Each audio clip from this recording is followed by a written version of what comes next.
How to change the color of app icons on iPhone. To get started, first of all go to your iPhone home screen.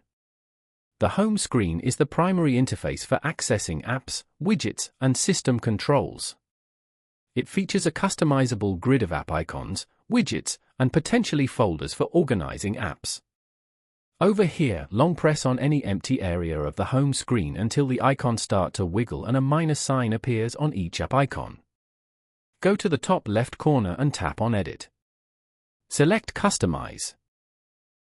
You can now use the edit options below to customize your app icons. Tap on Dark to make the app icon backgrounds dark. Tap Tinted to choose the color tints for the icons as shown. You can try out all the colors from here. Following these steps, you can easily change the color of app icons on iPhone. Thank you for watching. Please leave a like if this tutorial helped you, or leave a comment below if you have any questions related to the video.